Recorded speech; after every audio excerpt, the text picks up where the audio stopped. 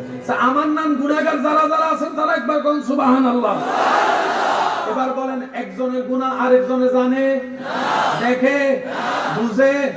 আল্লাহ জানে, বুঝে, দেখার পরও চুপ করে রয়েছেন। এই কথা, এখানে একটা কথা মনে রাখবেন, আল্লাহ কাকে দয়া করে? যে অন্যকে দয়া করে। আল্লাহ কাকে খাওয়ায়? যে অন্যকে খাওয়ায়। আল্লাহ তার দোষ গোপন রাখবে কবরে, হাসরে, জান্নাতে, দুনিয়ায়। যে অন্যের দোষ জানার পরও তার ইজ্জত হেফাজত করে, দোষটা গোপন করে রাখবে, দোষটা গোপন করে রাখবে। সুবহানাল্লাহ বলে না? কোরআনে একটা আয়াত আছে, সিবগাতাল্লাহ, রব বলে, হে আমার বান্দা, যদি জান্নাতে যেতে চাও, আমি রবের রঙে রঙিন হয়ে যাও, আমি রবের রঙে রঙিন হয়ে যাও। আমি আল্লাহ সবার দোষ জানি। সুতরাং তোমরাও মানুষের দোষ জানলে ফেরে কুডুর মুডুর শয়তানে করাবে। তখন তুমি তোমার ধৈর্য দিয়ে, ঈমানি শক্তি দিয়ে মুখটাকে উস্কুত উস্কুত বন্ধ করে রাখো।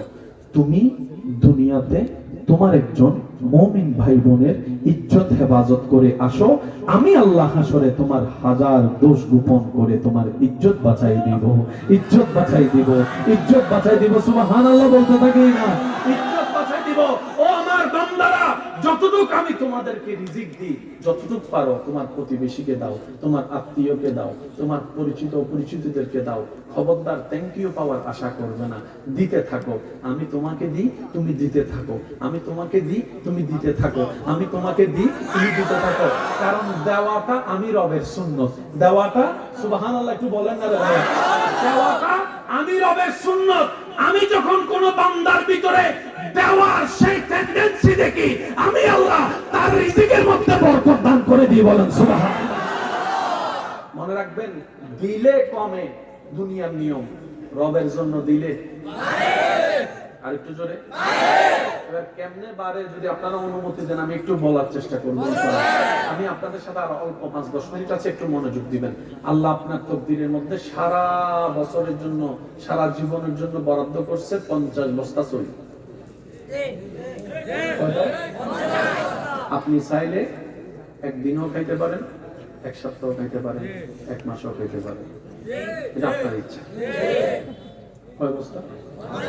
বলুন না ভাই, কয় বস্তা? এবার বুঝতে পেরেছেন কেন অপচয় করা আল্লাহ পছন্দ করে না? আপনি যত অপচয় করবেন। এবার আপনার ঘরে চাউল আছে 10 কেজি। ভাই একটু মনোযোগ, চাউল আছে কয় কেজি? মানুষ আছে কয়জন? আপনি চিন্তা করছেন কমপক্ষে এটা আমরা এক সপ্তাহ চালাবো। হঠাৎ 5 জন মেহমান চলে আসছে, আপনার প্ল্যানিং এক সপ্তাহ কয় কেজি? 10 কেজি। 5 জন যে চলে আসছে, এখন তারা খাইলে তো 10 কেজি থেকে কমবে, তার মানে এখানে সপ্তাহ কমে যাবে। আপনি কি করলেন? যা হওয়ার হোক, আল্লাহ মেহমান পাঠাইছে। কারণ আল্লাহ খুশি হলে 3 কাজ করে। আল্লাহ খুশি হলে কয় কাজ করে? আল্লাহ যখন খুশি হয় তখন আকাশ থেকে বৃষ্টি বর্ষণ করে দেয়। সুবহানাল্লাহ। আল্লাহ যখন খুশি হয় তখন আল্লাহ বান্দাদের ঘরে কন্যা সন্তানের জন্ম পাঠায় দেয়। সুবহানাল্লাহ। আল্লাহ যখন খুশি হয় বিন বলে মেহমান পাঠায় দেয়। এই 3টা কারণ যখনই দেখবেন বুঝবেন রব খুশি। সুবহানাল্লাহ করে যায় বলেন, না করে যায় কোন সুবহানাল্লাহ। এবার যার যত শক্তি আছে ফুল বলি আমরা বলেন সুবহানাল্লাহ।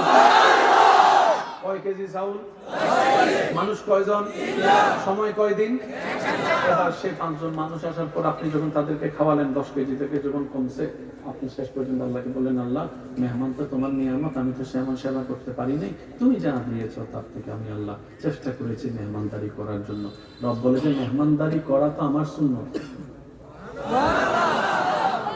খাওয়ানো তো আমি আল্লাহর সুন্নত। বান্দা তুই খাওয়াইছস? আল্লাহ আমি খাওয়াইছি, কিন্তু তুমি যা দিয়েছো তা থেকে খাওয়াইছি। রব বলে যে যা, এ ফেরেশতা তার এক সপ্তাহের রিজিক কত? কয় 10 কেজি। আল্লাহ কয় তার সারা জীবনের 50 কেজির লোক আরো 20 বস্তা সই যোগ করে দে, 20 বস্তা চাউল যোগ করে দে, 20 বস্তা জয় যোগ করে দে। এবার কোরআন ডাক দিয়ে বলে মান জাআ বিল হাসানাতে ফালাহু আশরু আমসালিহা। আমি রবের সন্তুষ্টিতে যে এক দিবে বিনিময়ে আমি আল্লাহ সর্বনিম্ন তাকে 10 গুণ দান করব। আর একটু জোরে বলতে হবে সুবহানাল্লাহ। সেজন্য মনে রাখবেন, দিলে কমে না, তবে সত্য হচ্ছে একটা দিয়া কোটা দিতে পারতেন না। ওরা যে খাওয়াইছিলাম বলেন না, তুই যে গর্তে করছিলি, আমি যদি 2 বছর আগে তোরে সাহায্য না করতাম কেমনে কি হইতো? এই জীবনে আপনাদের কারো হলে একটু হাত তুলবেন। অনেক সময় কি হয়েছে কিনা একটু দেখেন তো, রাস্তার মধ্যে 1 সেকেন্ডের জন্য বাচ্চা গেছে।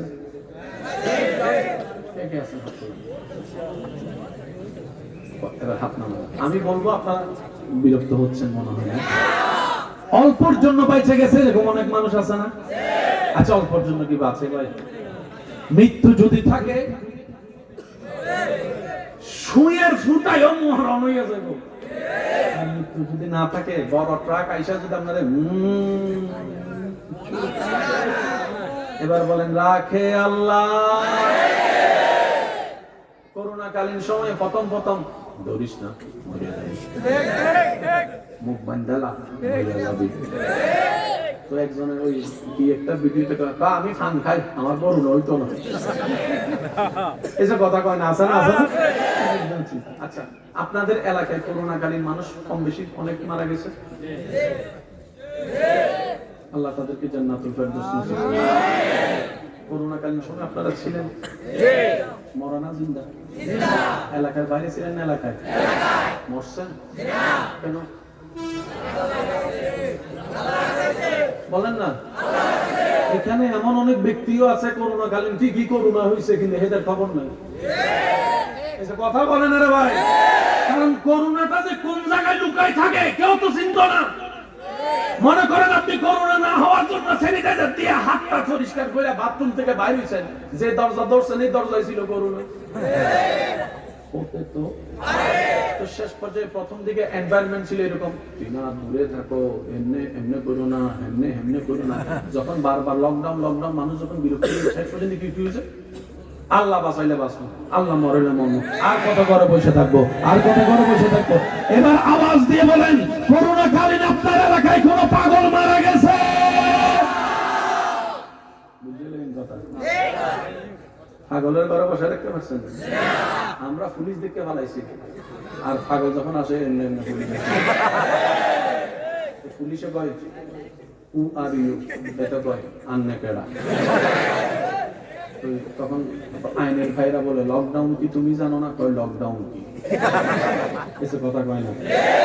কয় বেটা ঘরে যা করোনা ধরবো, তো করোনা কি?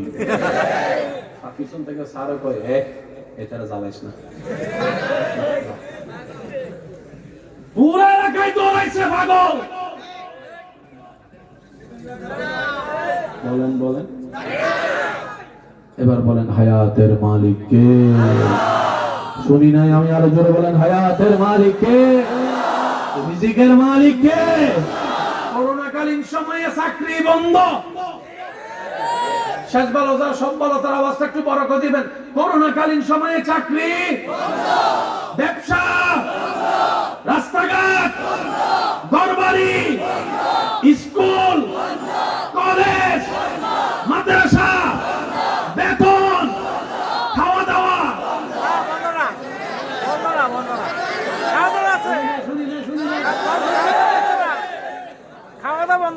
খাওয়া দাওয়া এক বেলা, আরো বেশি। এবার আমাকে একটু অঙ্কটা মিলাই দেন। বাজার করতে টাকা আসতে চাকরি ব্যবসা লাগে, দোকানও বন্ধ, চাকরিও বন্ধ, সবই বন্ধ। আপনি বাজারটা করলেন, কোথাও করলেন কিভাবে, টাকাটা পেলেন তো পেলেন কিভাবে, খেয়েছেন কয় বেলা? তখন আমার ভাইয়েরা বলে আসলে তখন ভাবি নাই, এখন কল্পনা করলো কেমন জানি মনেও পড়ে না। করোনাকালীন সময় তো ঘরেই ছিলাম, বের হতে পারি নাই, সপ্তাহ পর সপ্তাহ এমনও গিয়েছে, কিন্তু খেলাম তো খেলাম কিভাবে? কই কোনোদিন তো উপবাসে পেটের ক্ষুধা অন্তরে রেখে বুকের মধ্যে রেখে ঘুমাইতে হয়েছে, এমন তো রেকর্ড মনে পড়ে না, এমন তো রকেট মনে পড়ে না, এমন রেকর্ড মনে পড়ে না। এবার কোরআন ডাক দিয়ে বলে, ওরে বান্দারা, আল্লাহ তো করোনা দিয়েছে এটাই বোঝার জন্য, দুই নাম্বারই করার দরকার নাই, তাওয়াক্কুলটা রবের উপর রাখ। যেই রব তিমির মতো মাছকে খাওয়াইতে পারে, তোর মতো 3.5 হাতের এই অর্ধেক পেটকে 3 বেলা খাওয়াইতে পারবে। সুবহান।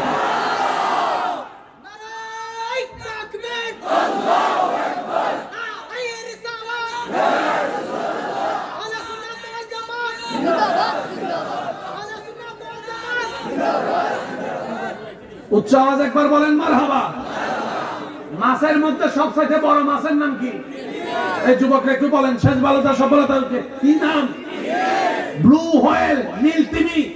নীল তিমি আজকে যে বাচ্চা ডেলিভারি দিছে, তার মাথাটা মনে করেন এই জায়গায়, লেজটা, তার মানে তার পেট কত মোটামুটি আমরা 1000 দিয়েছেন মানুষ যাইতে পারবো। কথা কয় না, কথা কয় না। এবার তারে যদি আমরা যে ভাত খাই 1 প্লেট 1.5 প্লেট, আমি আপনার ওই বন্ধুর কথা বলি না যে 17টা খাওয়ার পর পেট ভরে না, আমি হের কথা বলতেছি। আছে না, আছে না বন্ধু, আজকে আমার একটু খাওয়া, কেউ কইছে চল খাওয়াই, খাওয়াইতে যখন লেগে গেছে সে বাইরে কয় কান কানা তোবা, আর জীবনে খাওয়াইতাম না, আর জীবনে খাওয়াইতাম না। আছে না না? খাইবো সে চিন্তা করছে 2টা অথবা 3টা, 17টা চলে, শেষ পর্যন্ত যে রুটি বেলে হে কর ভাই আমার বাড়ি যাওয়া খাই হচ্ছে, আমার বউয়ে মিস কল মারতেছে ভাই, আর খাইস না ভাই। হেটা কয় মাত্র শুরু না, করছি না। আপনার অনেক বন্ধু বান্ধব দেখবেন খাইতে বসলে ফ্যানটা নিয়ে খুলে দেয়। কথা কয় না, যুবকরা এত ঠান্ডা আওয়াজ দিলে হবে না। আছে না নাই? এবার আসেন, সেই তিমির পেট যেটা আছে, তিমির কোনো চাকরি ব্যবসা দোকানদারি, তিমির যদি জিজ্ঞেস করেন ভাই জন্মের পর থেকে কখনো উপবাস ছিল না, এরকম তো মনে পড়ে না। তোর যে সাইজের পেট 1 প্লেট ভাত দিল তো তুমি আমাদেরকে লাথি মেরে ফেলা দিতে পারো, কিটা দিছ?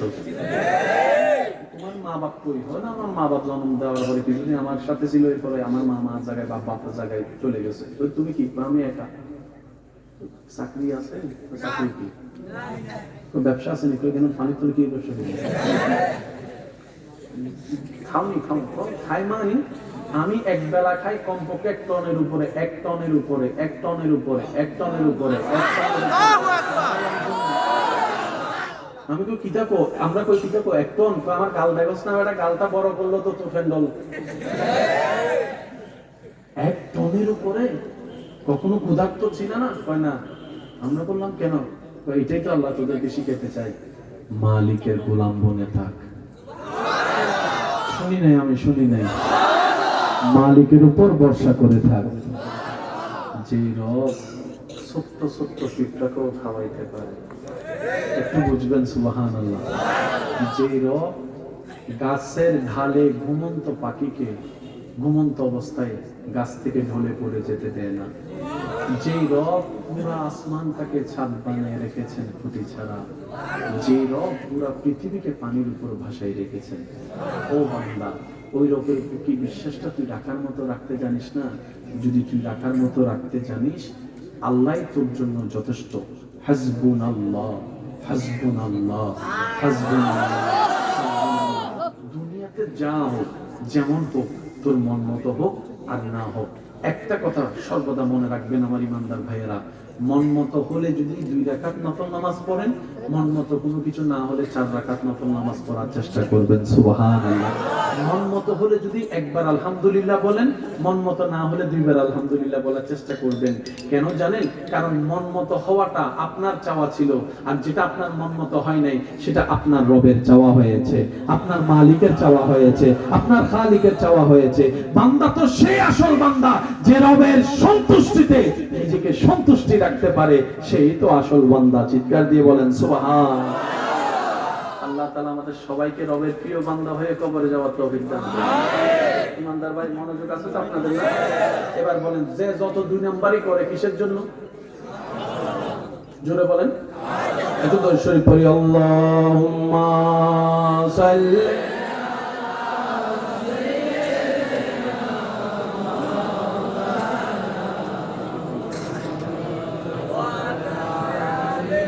সাইয়্যিদিনা মাওলানা। জন্ম আমার নবীর যুগে হলে কেমন হতো, জন্ম আমার নবীর যুগে হলে দুনয়নে রাসূল পাক দেখিলে কেমন হতো,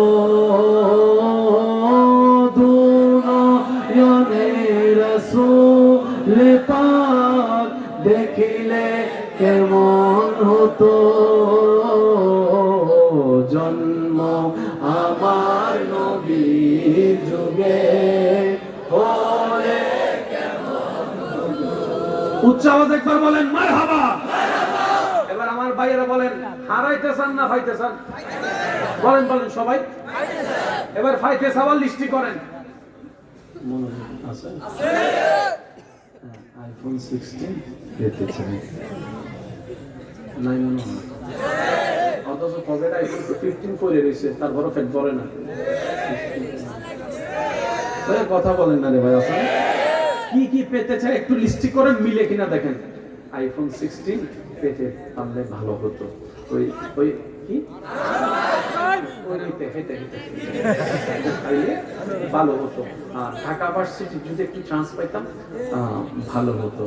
আল আজহার ইউনিভার্সিটিতে যদি একটা সিট পাইতাম ভালো হতো। তারপরে ঘরের সামনে যদি উঠানের জায়গাটা একটু যদি কিনতে পারতাম ভালো হতো।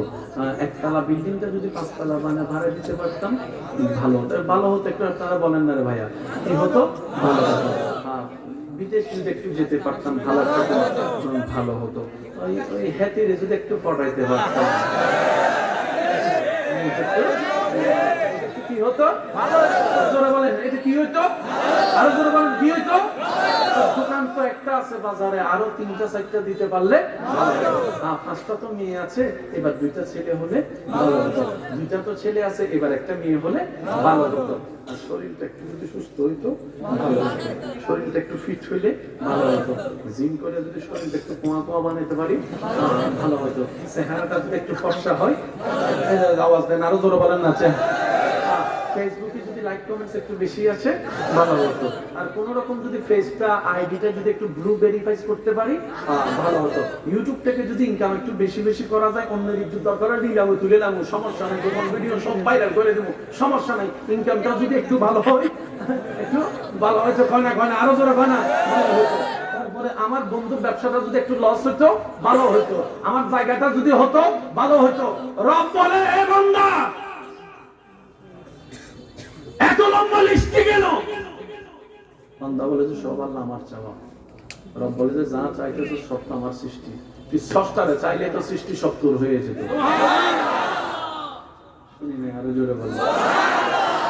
রব বলে আইফোন আমি কি দিতে পারি না? আল্লাহ পারো, তা আমারে চাও। আইফোন হলে R15 হবে না, R15 হলে জায়গা হবে না, জায়গা হলে স্বর্ণ হবে না, স্বর্ণ হলে সুস্থ হবে না, সুস্থ হলে টাকা হবে না, টাকা হলে বাড়ি হবে না। কিন্তু আমি রব যদি তোর হয়ে যাই, ইজ্জত তোর হয়ে যাবে, সম্মান তোর হয়ে যাবে, জ্ঞান তোর হয়ে যাবে। সুবহানাল্লাহ, আমি শুনতে পাচ্ছি না। আমি রব যদি একবার তোর হয়ে যাই, সুস্বাস্থ্যতা তোর হয়ে যাবে, সুস্থতা তোর হয়ে যাবে, শান্তি তোর হয়ে যাবে, সুখ তোর হয়ে যাবে, জায়গা তোর হয়ে যাবে, জমিন তোর হয়ে যাবে, পড়ালেখা তোর হয়ে যাবে, জ্ঞান তোর নামে হয়ে যাবে। বান্দারে স্রষ্টা যার হয়ে যায়, সৃষ্টি জগৎ তার কদমে চলে আসে। এসে চিৎকার দিয়ে বলেন সুবহান আল্লাহু আকবার।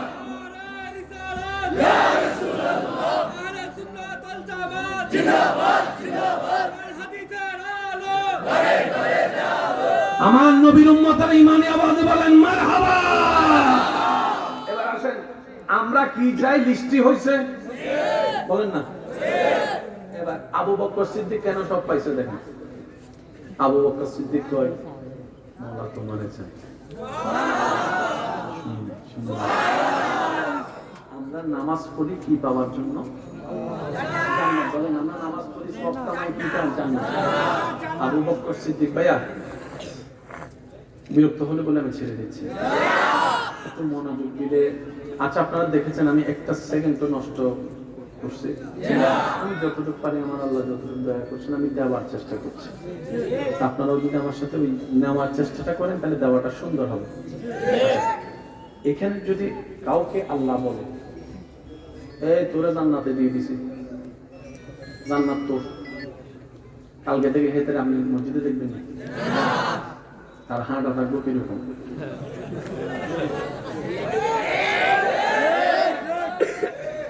মাহফিলে আসলে কমিটিরও কইব প্লাস্টিকের দিতেছি আর সন্ন্যাসী আর সন্ন্যাসী, তারা যদি কেউ সালাম দেখে দিন, গুনাহগার সালাম নিই না, গুনাহগার সালাম নেই, সত্যি না বলেন? আপনারা বলেন সে আর বন্ধুরও বন্ধু মনে করবে, আপনকে আপন মনে করবে? জোরে বলেন। শেষ ভালো যার সব ভালো কি বলেছি? একটু মনোযোগ দিয়ে দেন, আমি অল্প কিছুক্ষণের মধ্যে আপনাদের থেকে বিদায় নিচ্ছি, একটু মনোযোগ দেন। সব ছেড়ে দিবে, সে জান্নাত পাওয়াছে, তার অহংকারে শেষ মদিনার মাটিতে। সাহাবায়ে কেরামের সামনে আল্লাহর হাবিব নবী রাহমাতুল লিল আলামিন সাহাবাদেরকে নিয়ে বসে আছে। সুবহানাল্লাহ। নবীজি বললেন ওমা ইউনতিকু আনিল হাওয়া ইন হুয়া ইল্লা ওয়াহয়ুন ইউহা ওয়ালা নবী। আল্লাহর হাবিব নবী বললেন শুনে রাখো, আমার আবু বকরকে আমার আল্লাহ জান্নাতের টিকিট দান করেছেন, আমার ওমরকে জান্নাতের টিকিট দান করেছেন।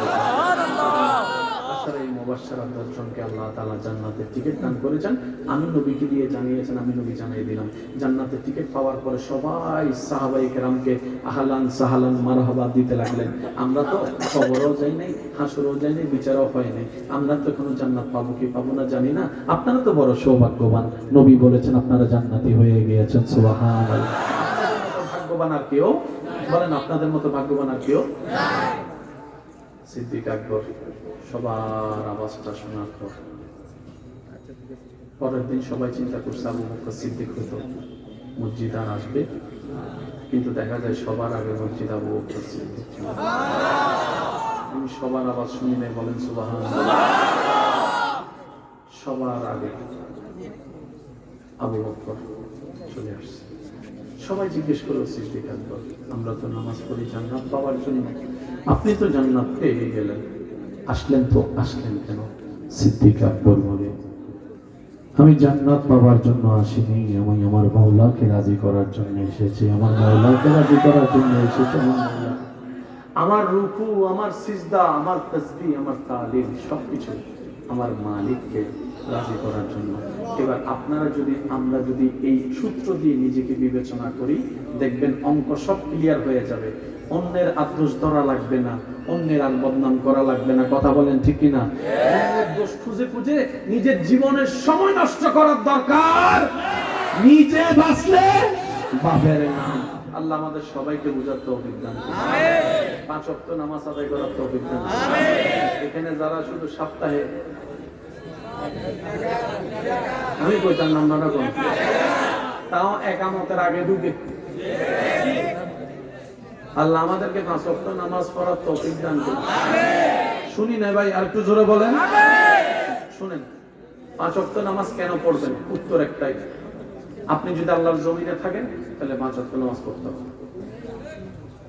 বুঝতেছেন আমার কথা? আপনি যে জমিনে থাকেন সেটা যদি আল্লাহর হয়, সে আল্লাহর 5 ওয়াক্ত নামাজ আপনাকে পড়তে হবে। আপনি যদি আল্লাহর দেওয়া রিজিক খান তাহলে আপনাকে নামাজ বলেন না, আপনাকে নামাজ পড়তে হবে। মসজিদের মিনার থেকে যখনই আওয়াজ আসবে আল্লাহু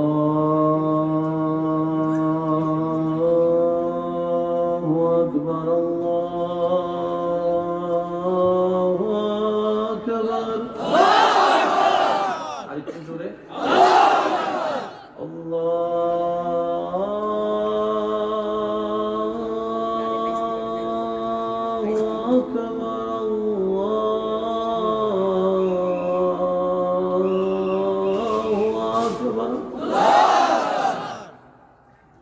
আজানটা যেদিন এখানে বসে যাবে, এখানে না,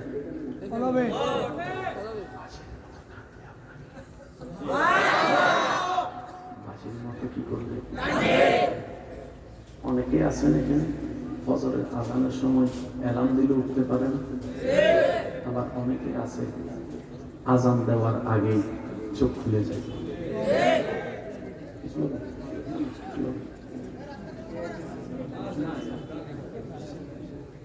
হ্যাঁ, স্লোগান দেন, হুজুর আসতেছে, একটু রাস্তা করে দেন তো আপনারা, মেহরবানি, মেহমানের যেন কোনো কষ্ট না হয়।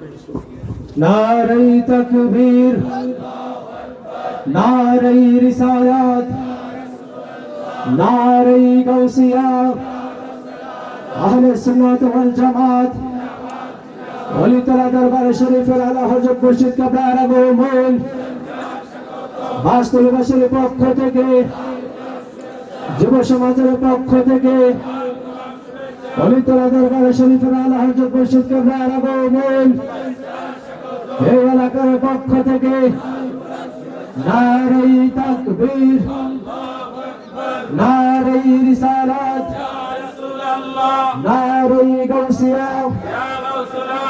আহলে সুন্নাত ওয়াল জামাত, ইরশাদ কাবলার আগমন, ওলিতলা দরবার শরীফের আলা হযরত মুর্শিদ কাবলার আগমন, বাস্তববাসীর পক্ষ থেকে শুভেচ্ছা।